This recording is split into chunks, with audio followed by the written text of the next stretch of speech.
Hey guys, so you guys know about my bail conditions.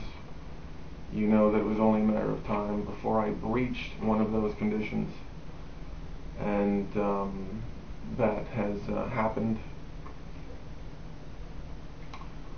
So just starting from the very start, okay? I went to the Burrard SkyTrain. I confirmed that the Jehovah's Witnesses were set up, okay? But because they come and go so frequently, I didn't know for sure if they would stay there. So for the sake of staying out of sight, for the sake of not causing them fear of injury, I went down the staircase, but remained hidden from them. Okay? The reason I went down the staircase, waiting outside of the private door for the TransLink security, was because I wanted to talk to TransLink security about finding out how I get my hands on the footage from the security camera, which will show Brian Alston physically assaulting me on March 20th, 2018. Open and shut, physically assaulting me. So I wanted to talk to transit personnel about how to get that footage, and so like it's a corner, okay? So I'm waiting here, the door is here, and then around the corner and on the other side of the SkyTrain station is where the cult members set up, okay? I wasn't audio recording, I wasn't video recording, I had no interest whatsoever in having any contact with the Jehovah's Witnesses. I wanted to get some information about how I can do a better job of defending myself from the allegation that I caused them fear when they, as you know, have repeatedly violated my rights. Anyway, so I was waiting for TransLink personnel. They finally came out, and I said what I wanted, and he said, well, you're going to have to talk to transit police. So why don't you go wait over there, even farther away from the cart, okay, beyond the doors in the near the Tim Hortons, through those doors. Then the transit police came up the escalator, or they came from the doors at the other end anyway. I looked and saw them, and then I came out to meet them, and the first thing out of their mouth was that I was under breach, which, as I say, was going to happen. Okay, those of you that have been following this case know that my breaching was going to happen at some point, because the reason I was taken to court initially was on an allegation. Okay, according to Section 810 of the Criminal Code of Canada. The peace bond was taken out because I, quote unquote, caused Jehovah's Witnesses fear of injury. So the prosecution knows that there's absolutely no basis for that, so they needed their criminal offense. The prosecution needed their criminal offense, and breaching a condition of release is that criminal offense. And I gave it to them, and you guys, they took their time this time.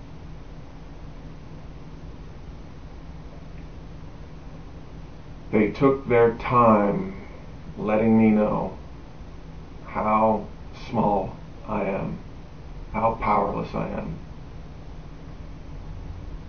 I was kept in jail for 29 hours this time, you guys.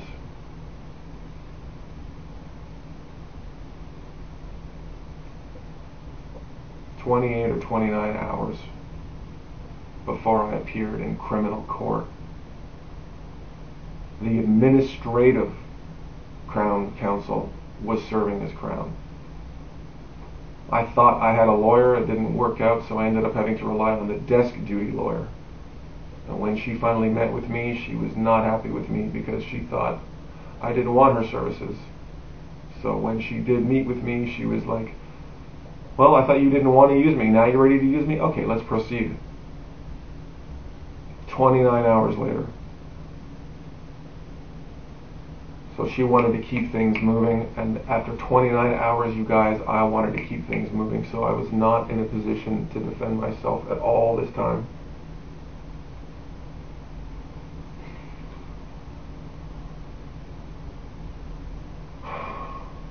So they came down on me with the full force, considering I have now committed a criminal offense by breaching the condition. So I was served with recognizance of bail. Recognizance of bail, which means trial can be adjourned and adjourned and adjourned and adjourned and adjourned and adjourned, and these conditions will still be binding. There is no time limit, as far as I understand, on how long these conditions can be binding. There was a limit of 12 months on the last set of conditions, but according to this document here, as long as the trial is adjourned, the conditions stay in effect. So because breaching the conditions is a criminal offense, there has to be a hearing for that. So on November 28th, just 4 weeks away, in just 4 weeks, I have to go into court to explain or to face a charge or to give my version of events on the breach of the conditions, which I just gave to you at the start of this video, which is exactly what I'll be able to tell the court. I was not there to audio or video record the Jehovah's Witnesses or cause them any fear consciously. I was there to try to defend myself, figure out how to better defend myself, because no one is listening to me. No one is listening to me. The police are not listening, the court is not listening.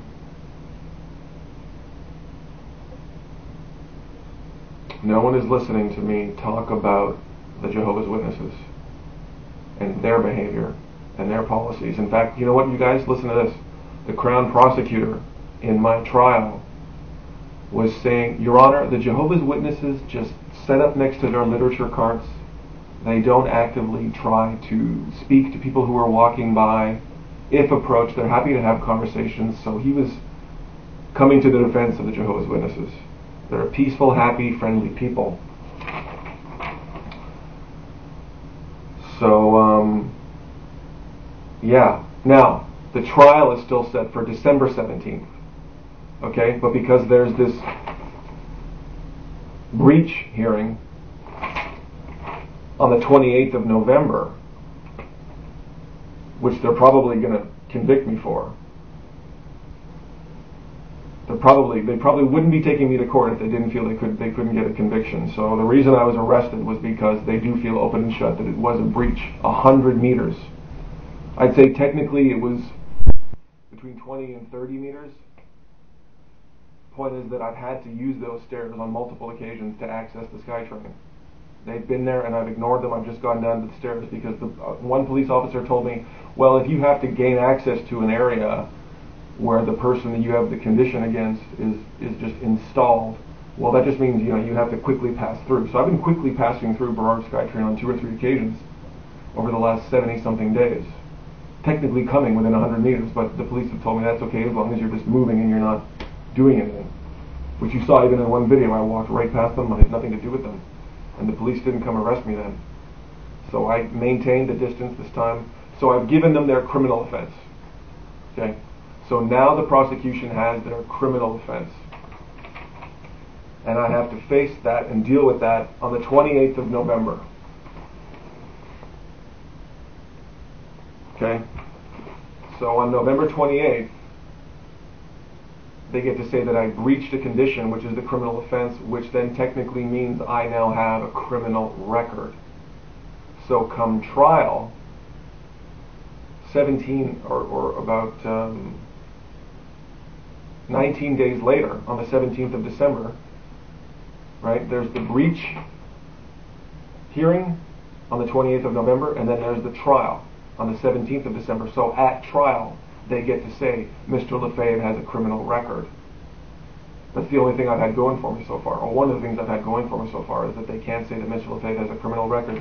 Well, thanks to these conditions and how impossible they've been to fully abide by, my breaching was just a matter of time and they knew it. Well, it's happened. So now they get to have that point of law.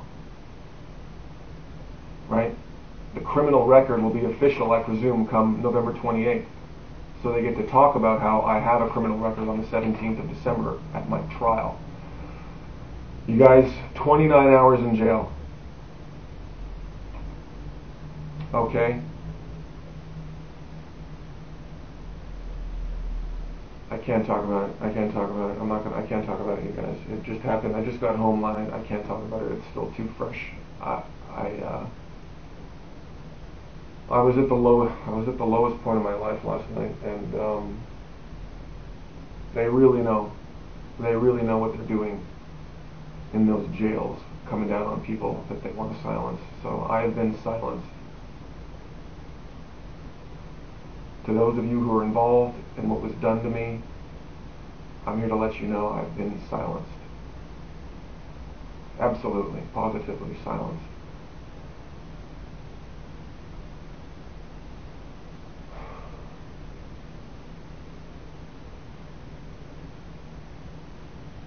So, anyway, that's the update, you guys.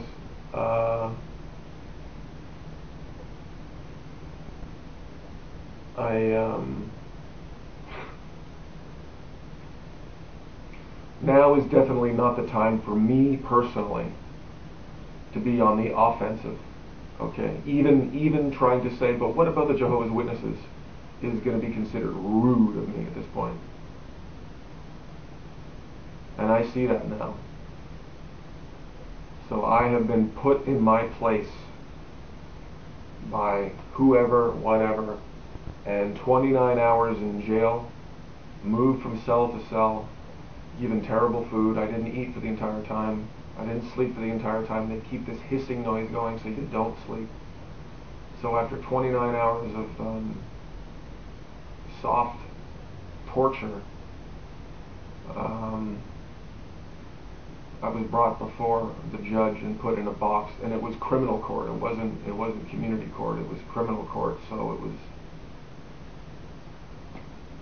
was like those exaggerated dream sequences where you're looking up at the judge and the prosecutor and the sheriff, and so I was like this. I was made to feel like this while everything else was like this. After having been kept in cell after cell for 29 hours.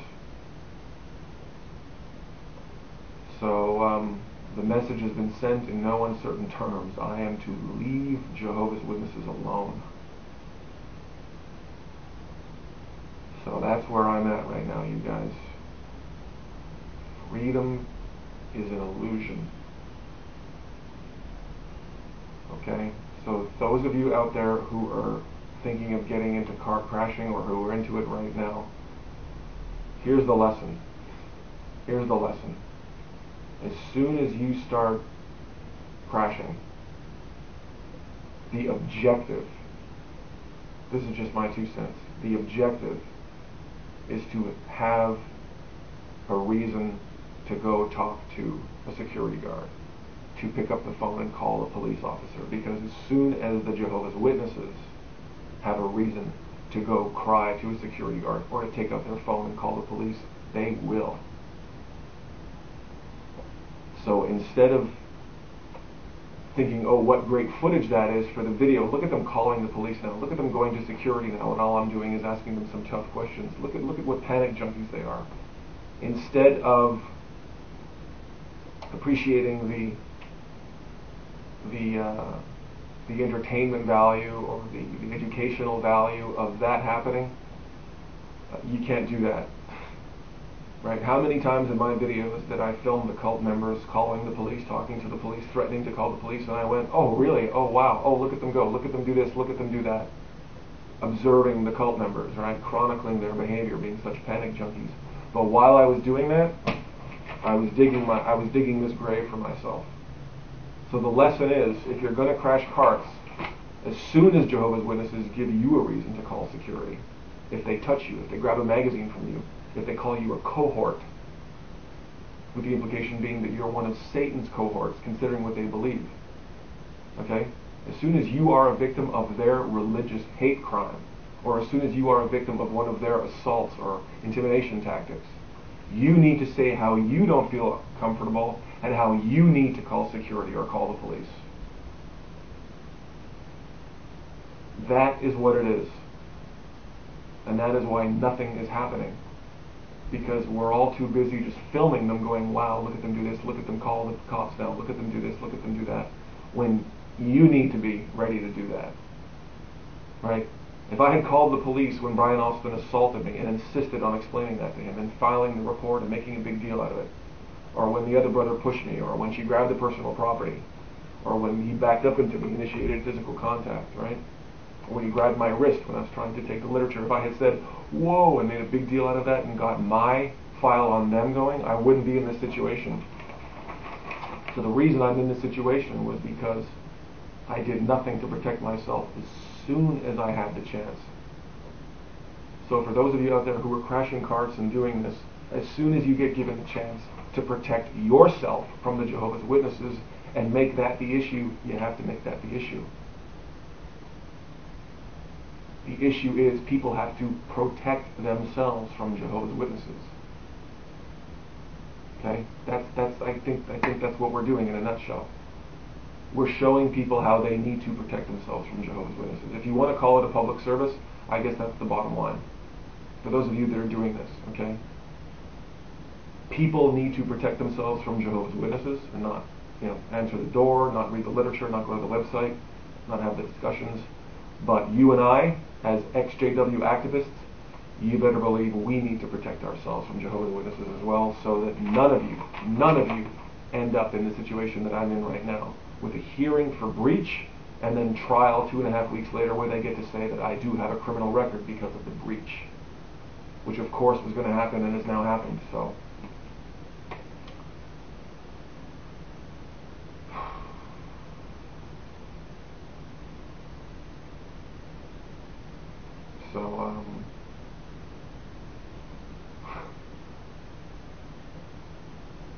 I'm not sorry I'm where I am. I don't apologize for what I've done.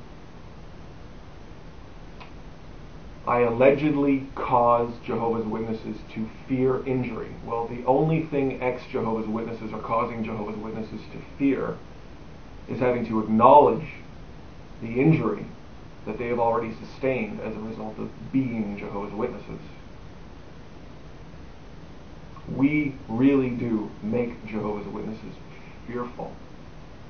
And it's not that we're going to assault them or lie to them or abuse them in some way. They're fearful of us because of what we've admitted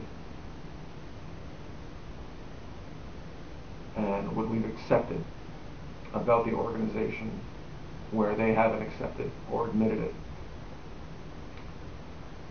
So, yes, ex-Jehovah's Witnesses do cause Jehovah's Witnesses fear. Okay? And once that has been established at a car crash, when it gets to the point where they ask you, hey, you sound like you really know what you're talking about. Did you used to be one of Jehovah's Witnesses? And you say, yeah. Okay, from that point forward, they're like this. They're like this. And instinctively they're going to want to run to a security guard or police officer to talk about how scared we're making them feel. Okay? So, yeah. You have to protect yourself. So this is the end of the video, you guys. If you're going to car crash, you have to accept that you've engaged in an adversarial position. Okay? And if they give you a reason to feel that you are a victim of religious hate crime, if you get called Satan or one of Satan's cohorts, you call the police to say, this person has just verbally abused me. Okay? I'm a victim of religious hate crime at the hands of this Jehovah's Witness officer. Or of course if they touch you, or if they do anything, you have to make that call first. Because as soon as you come into that situation, it's a race to the finish line. And the finish line is being able to cry about who did what to who. And if you can do it first, do it right away. That's the point. Because if you don't, then the police reports will pile up, and you could be in the situation I'm in right now. So again, learn from my stupidity and my naivete. Because getting arrested at gunpoint at your front door by two police officers who don't even have their paperwork right who think that because you're just some kind of, public menace, they can figure out the paperwork later, 14 hours later in court. Having that happen to you and then being hit with conditions which are impossible to fully adhere to, and then breaching them, of course, where you're now a criminal, none of this is any fun. Okay? And I hope more people do what I've done in your way. 2 people is brilliant. That is brilliant. So you can corroborate. But if you're going to approach Jehovah's Witnesses as an ex-Jehovah's Witness and film your exchange, you really do have to be ready to absolutely go to local security or even the police if Jehovah's Witnesses give you any reason to. Because if you give them any reason to, you know they will. Okay, so we're an independent office of the legislature, so we're not associated with the various police departments. Our role is to oversee investigations into police misconduct. Terrific. So part of that is determining whether complaints are admissible or not, which is what we're in the process of doing with your complaint at the moment. Great. Okay, so do you have any questions about that at all? No. Okay, perfect. So we've received your complaint, we've reviewed it. I've also reviewed the YouTube video that you referenced in your complaint. Good. So just to start off, do you mind just kind of explaining what specifically your concerns about misconduct are? That the arresting officers were not on the scene when the alleged incident took place? Okay.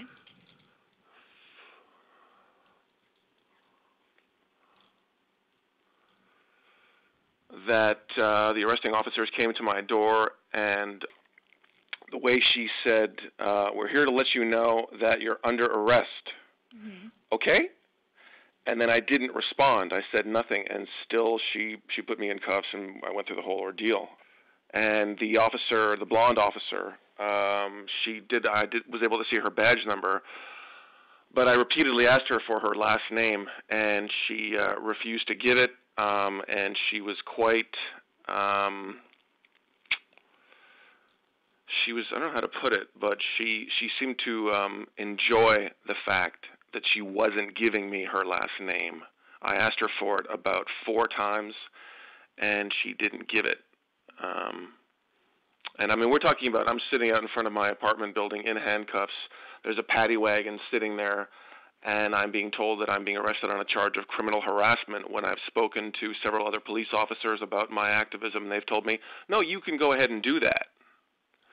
So there have been more police officers telling me, okay, you can go ahead and do that after they were called to the scene, and yet here I am now all of a sudden in handcuffs because these 2 officers have come to, quote-unquote, arrest me for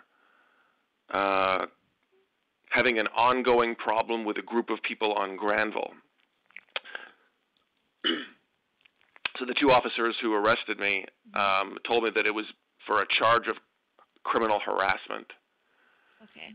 And then when I was taken to the sort of detainment area at 211 Gore Avenue, 222 Main Street, that whole complex, about 3 hours after I was taken into the facility, they came into my cell to say, actually, no, Mr. Lefebvre, we're going to be charging you with obstruction, something, a clergyman. Mm-hmm. After I had been sort of, quite fearful, quite terrorized, and trying to get a little bit of sleep so I could think and speak properly. So they came in and woke me up and said, actually, no, we're going to be charging you with this. And then when I finally appeared before the judge 14 hours later, I was appearing on an allegation of an 810. I allegedly caused fear on so such there seems to be a little bit of beeping on the line. Do you hear that on your end as well? No. Okay, do you mind if I just hang up and just call you right back? I can hear you just fine. There just seems, okay, on my end, there just seems to be like a beeping that keeps interrupting what you're saying, so I'm losing a little bit of... I'm recording this conversation. You're recording conversation, okay, so perhaps the beeping is on account of that? Yeah. Okay, perfect. So just so you know, though, you are cutting out a little bit, so I might have to ask for some more clarification from you. Sure. Okay, so you said that when you appeared before the judge 14 hours later, it was on an allegation of an 810? That's what the Crown Prosecutor brought forth, yes. Okay.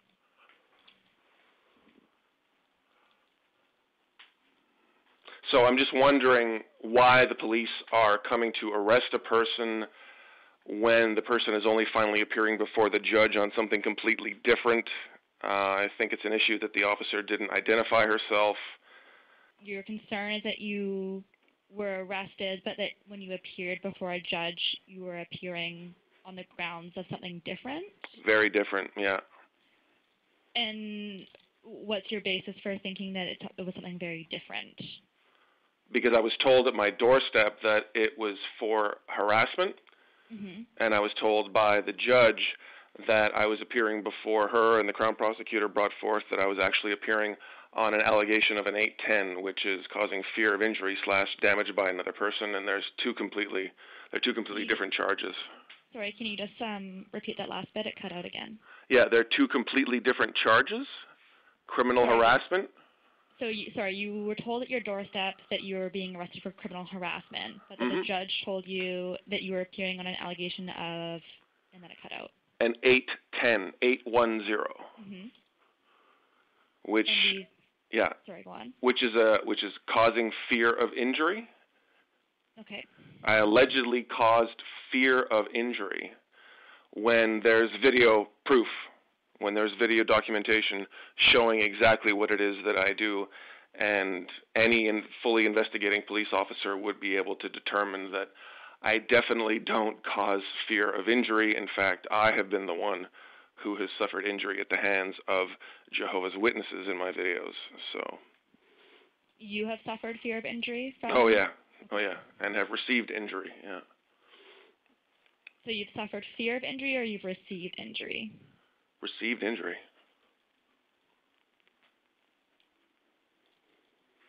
Okay, so just to back up a little bit, so you were told at the time that you were arrested that you were being charged with criminal harassment, that was the charge. Is that correct? Yes.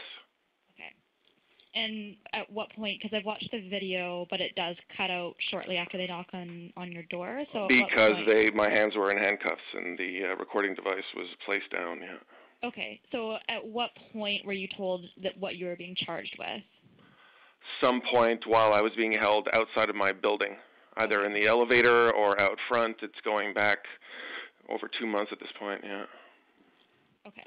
And so the charge specifically, they just said it was criminal harassment? Yes. Okay. And was any other information provided to you at that time? So they came to your door, they said that they were arresting you because of some ongoing issues on Granville Street. Then a little bit later they told you that you were being arrested for criminal harassment. Did they provide you with any additional information? No. In fact, I only found out about the two individuals who were bringing forth the charges in court. I wasn't told who they were until I wasn't even told the name of the two individuals. I heard it come out of the mouth of the Crown Prosecutor. At no point did any of the police officers tell me the names of the two people who were responsible for bringing the charge against me, for making the allegation, I should say.